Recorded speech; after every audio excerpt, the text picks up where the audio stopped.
The word Judah means, to praise with extended arms. It was Judah who embraced and kissed me. He severed my sleeve, revealing the arm of the Lord, thus fulfilling Scripture. And who has believed our report? To whom has the arm of the Lord been revealed? The arm is the symbol of the creative power of God. That is what was revealed in its beautiful imagery. Here was a handsome man, about 40, gloriously dressed, fulfilling everything Scripture said he would do when he comes. Believe my words, for they are true. Let everything you formerly believed in go, but do not let the word of truth go. I know it is difficult to give up the belief in the historicity of Scripture. When I first came to Los Angeles, it was back in 1945.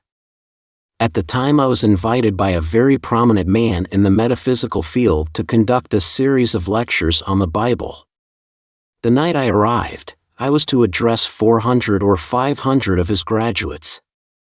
About 5 minutes before I took the platform, the man took me aside and told me that I could not speak on the non-historicity of the Bible, because he teaches the Bible as history and did not want his people disturbed.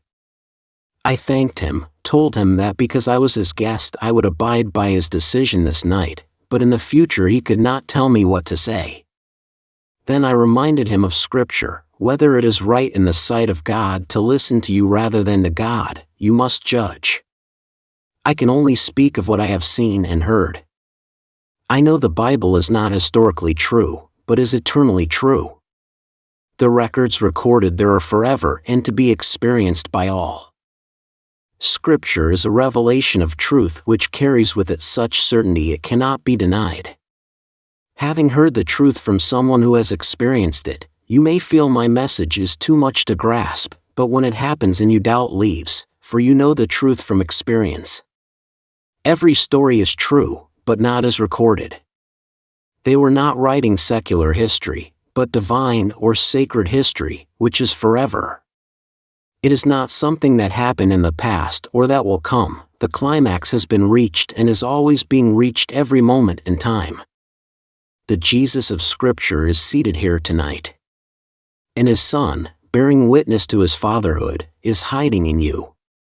In the 54th Psalm, Saul was told that David was hiding within, just as I am telling you now.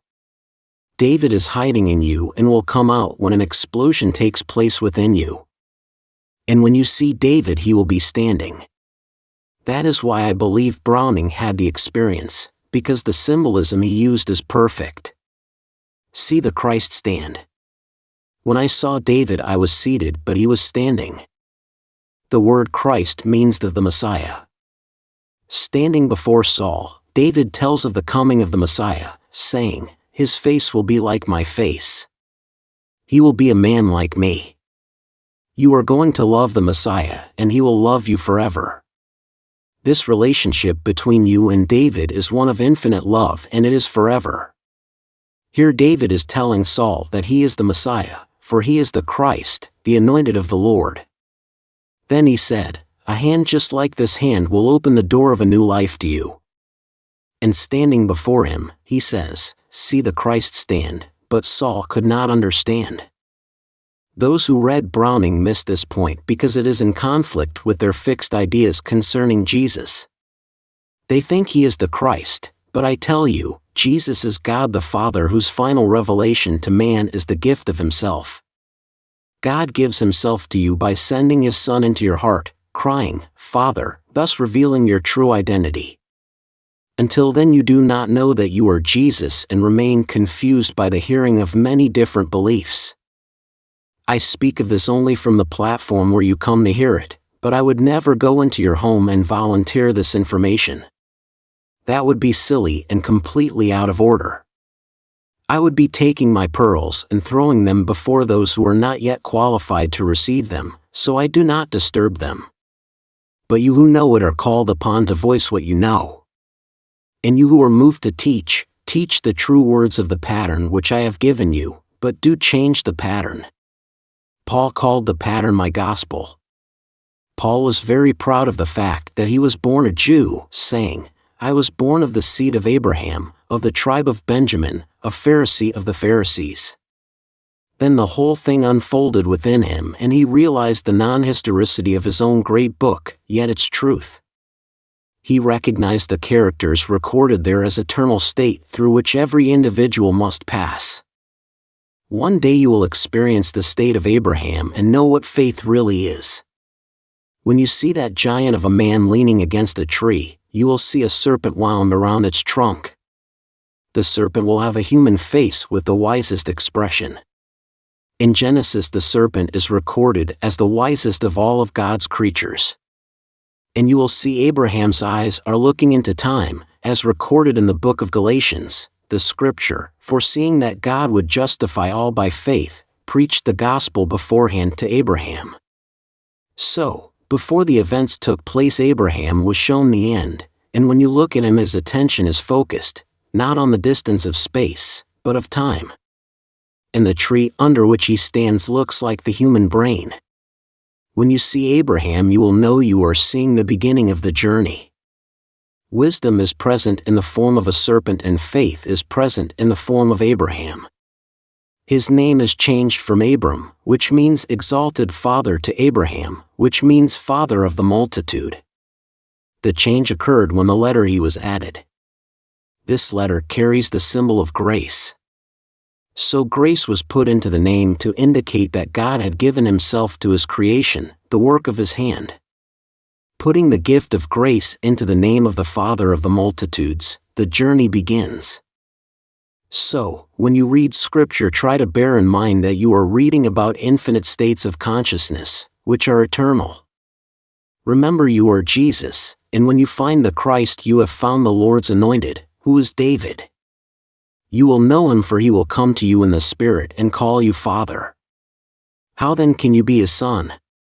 Because the words Father/Son are interchangeable. I and my Father are one. He who sees me, the Son, sees the Father. Always keep this in mind when reading scripture.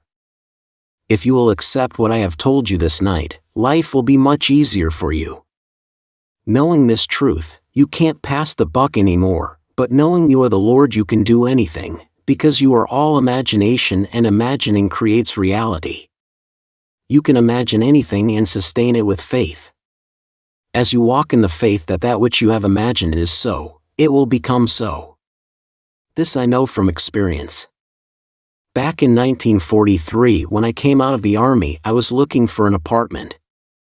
My wife and I had determined how much we were going to pay for it, but when we found the apartment, the rent was more than we had planned to pay.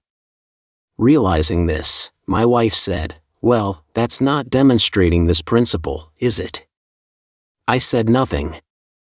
I simply paid the months of September and October, but when I went to pay the November rent, the manager said, "I have an apology to make to you." An authority of the city came in and looked over my books. He discovered that the apartment you have was formerly rented for less. Then he quoted the new rent figure to me, which was to the dollar the amount I had originally chosen to pay. It took me 3 months of being faithful to what I had imagined I was paying, even though during that time I was paying more. But, since the reduced rent was retroactive to the day I moved in, I got it all back at the beginning of the 3rd month. I committed myself in my imagination to what I was going to pay. I went looking, and because I was going to pay more, in his eyes, he gave me all kinds of concessions he would not have done had I paid him what the former tenant did. First of all, he allowed us to pick out the wallpaper, the colors and rooms we wanted painted. He even built a bookshelf for me which covered an entire wall, for all my books. He did everything I wanted, but if I had gone in there and gotten the rent for the amount I said I would pay, he would not have built the bookcase for me, given me the wallpaper, or painted the entire apartment to my specifications. Only then was the rent reduced to the amount I had imagined it to be, and we remained there almost 14 years. I tell you, imagination will not fail you if you are faithful. What could I say when I was confronted with the negation of my assumption? Nothing. I simply would not give up, and when the time was right, my assumption became a fact. I urge you to set your goal high. Assume the feeling it has been reached and sleep in that feeling. Persist, and I promise you that not one thing in this world can rob you of that which you have assumed. But the most important thing is to know that which is housed within you is God's plan of redemption, and He only redeems Himself. God came down into the world and housed Himself in you. Now He is going to discover who He is, for it is in you as a person that the nature of God is revealed.